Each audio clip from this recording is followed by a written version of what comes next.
It may look like you are surrounded, but you are surrounded by Him. It may look like you are surrounded, but you are surrounded by Him. It may look like you are surrounded, you are surrounded by Him. Just tell your neighbor, you just need God. Just need God. No, tell them with a conviction. You just need God. You just need God. Because sometimes it may look like we are surrounded by enemies. We are surrounded by failures. We are surrounded by discouragement, a broken marriage, a broken relationship. Children are not hearing you out.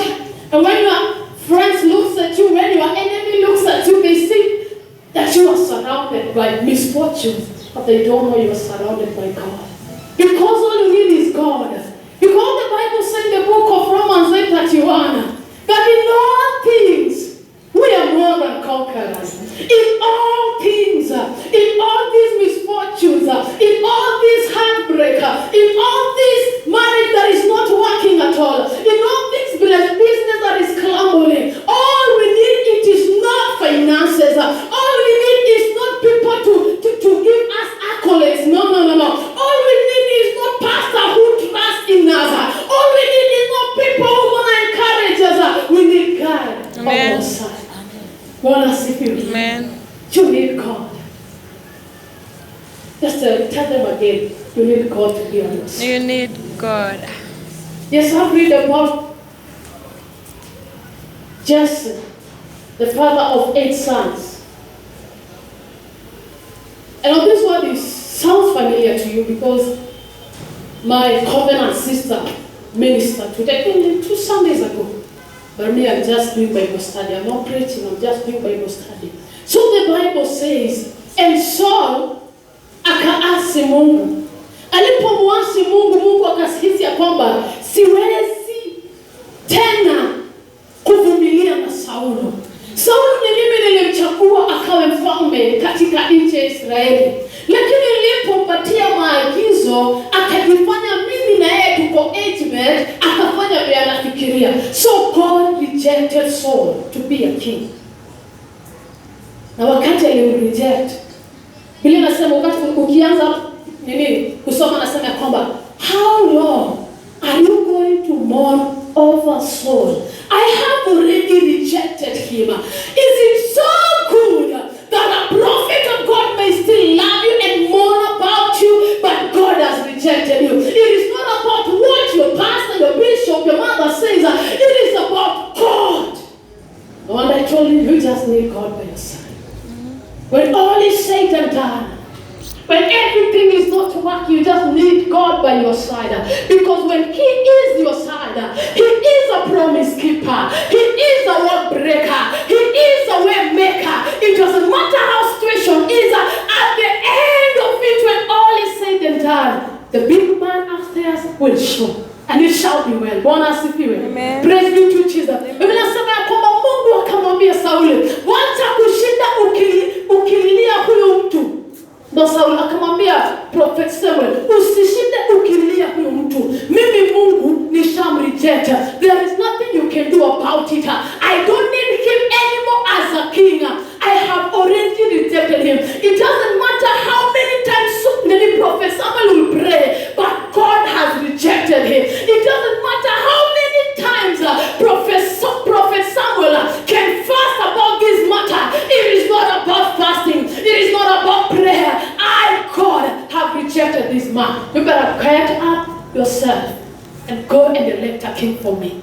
Ila sema kwamba Samuel akachukua mafuta, heifa, kondoo ya kuchinja, akaenda katika nyumba ya Jesse. Alipofika katika nyumba ya Jesse, let me say something. Sijui ni nini Daudi alifanya baba yake. Kwa sababu babake damokuwe tena ulito. Daudi akomebebo na uzito.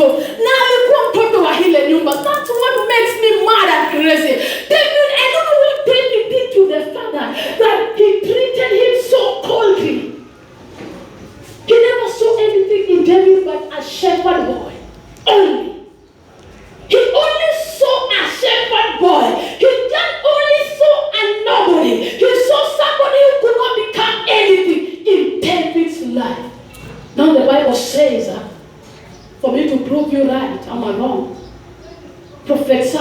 in the house of Jesse.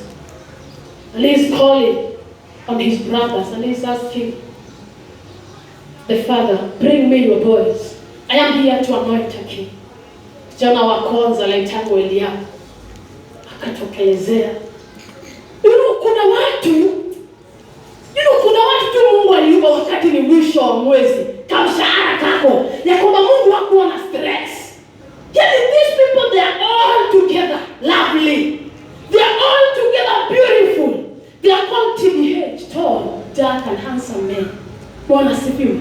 Praise be to Jesus. No, msizame sana katika ulimwengu wa kiroho. You are making me to worry much. So these guys, they were so good. They are those men that they don't need to tell a lady they love them. Akimwangalia tu msana anasema nimekukubali. I have accepted to marry you. Because these guys are all together. They are lacking nothing. Waliumbwa na Mungu wakati anasmile. Wakati Mungu hakukuwa na stress, akawapatia sunburn, akawapatia dimples, akawapatia moja. These guys are all together. Those was the sons of Jesse. Eliabu akatokelezea. Alafu walikuwa na six pack. My God. I kind of men, you look at them and you feel like you read the shatter basi yanga. They are so all together. And Prophet Samuel said, this one is gonna be the king. It can never be anyone else. Prophet, I'm speaking about a prophet. I'm not speaking about my mother. My mother is not a prophet. I'm speaking about the prophet of God. Yule nabii wa Mungu ambaye Mungu anamuongelesha. For your information. Sasa nikwambie Samueli ni nani? Samueli alikuwa yule nabii wa Mungu aliogopa dhambi. Kuna maana nasema in the book of Samuel, I don't remember the chapter, nasema kwamba sitatenda dhambi ndiposa nikaweze kuombea Israeli. Sitatenda dhambi kwa sababu alijua ni dhambi tu inaweza fanya maombi yangu yasisikike. So this man called Samuel alikuwa nabii anaogopa. Alikuwa nabii, alikuwa anasikiza Mungu. Kutoka utotoni mwake hakulelewa na mama yake. Alilelewa katika nyumba ya Bwana. Alijua sauti ya Bwana na alijua sauti ya shetani. But here comes and things are changing because someone is in the house of Jesse na anachagua mfalme. Wakati Eliabu anakuja na this man is, oh my God, how promising young man. This man can rule Israel. This is what God is looking for. But let me tell you, God, what does God say? No, Samuel, I have seen what your heart is saying. Ninasikia kile unasema kwa hiyo. Unasema tu no. It is not about what he looks like. It is not about the certificate. It is not all about the places he has gone. It is not all about the thing he has something. No, I have rejected him. He's not the one that I need as a king. And I can feel the frustration of King or of Prophet Samuel. King Samuel akubia baba kusema it's okay. I see this man. He has good genes. Ametoa watoto wazuri wa yaani unajua kuna watoto wana-advertising Pampers. Na kuna wana-advertise the way men. Watoto tu. Yeah, baby, sasa hao watoto wa Jesse walikuwa wale wana-advertise Pampers, wana-advertise all those good blue band because they had everything all together. So wakati Mungu alisema it's not Eliabu. Mwingine akaletwa the second son. Alikuwa anaitwa, let me look on my notes. I am a teacher who writes notes because my memory is limited. So kuandika.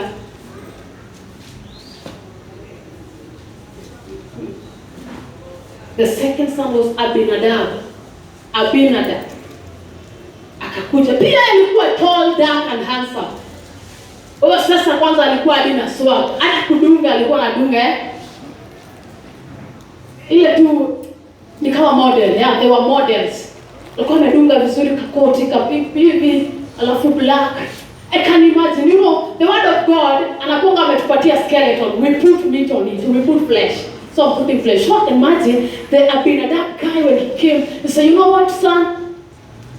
Prophet Samuel is in the house, he's looking for a king. So akaenda akachukua tu lolona akatokelezea akasema I'm here.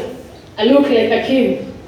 Wakati prophet alimwangalia akaona hey baby pia huyu labda Mungu alikataa ule kwa sababu wako amevaa official. Huyu this is is the king now. It can't be anything else. This is the king. Then God told him, no, Steve, he cannot be my king. He cannot be king over my people. Akatoka, watatu. Akaitwa Shama. Pia Mungu akamtetea. Vijana wote wa 7 wakaisha. Akaisi Jesse akimwambia Samuel, it seems like you came in the wrong house. Hakuna mfalme hapa. Si nimekuletea vijana wangu wote. Hawa ndio nakuanga nao. Hawa ndio nakuanga nimeamini wanaweza kuwa wafalme. Why do you think Jesse had all this confidence? Because these 7 sons of Jesse, they had skills in military. Walikuwa wamesomea military. And I can prove to you, wakati walienda vita kupiga Goliath, ni wale watu walikuwa wamejifunza kupigana vita, lakini Daudi hakuwa na hiyo skill. So Jesse hata akiangalia naona it's not my lucky day, so I have no other son. What do you want to say? Why do you think Prophet Samuel liked this son so much? Because he is a human being. And tunakulanga move na kile tunaona.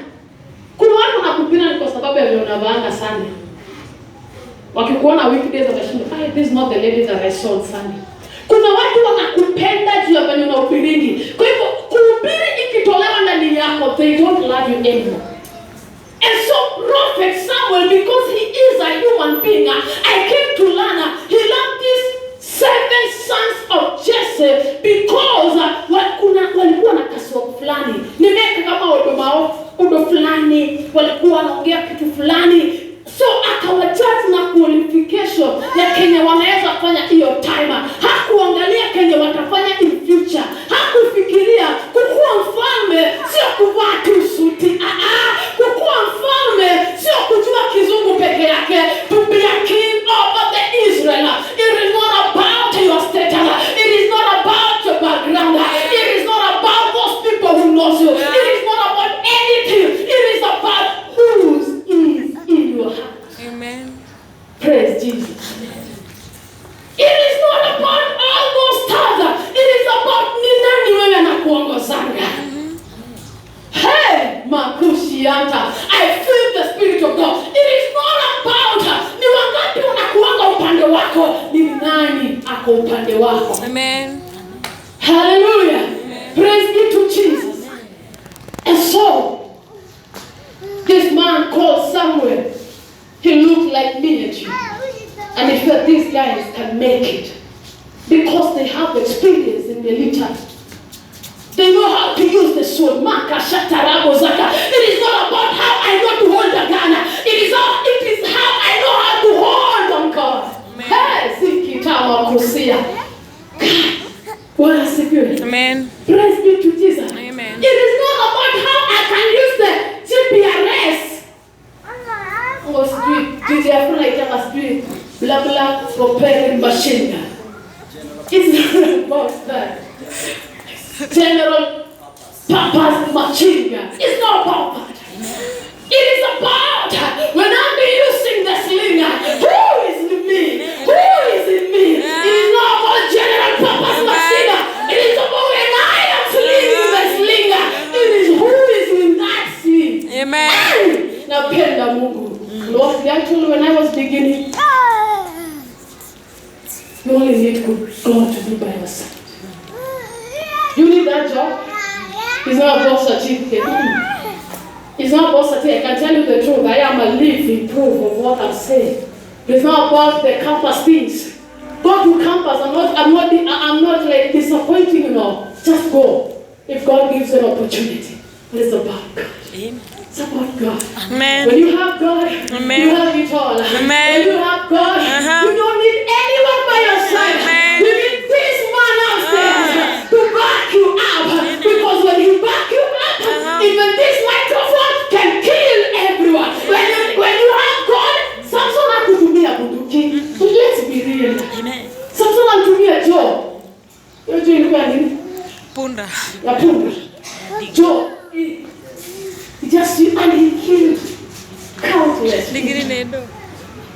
because of whose he belongs and who is he. Bwana pewe sifa. Hallelujah. Am I speaking to somebody this morning here? So, it's so, can you imagine these people, the 7 sons of Jesse, they had every power they needed to make it in life.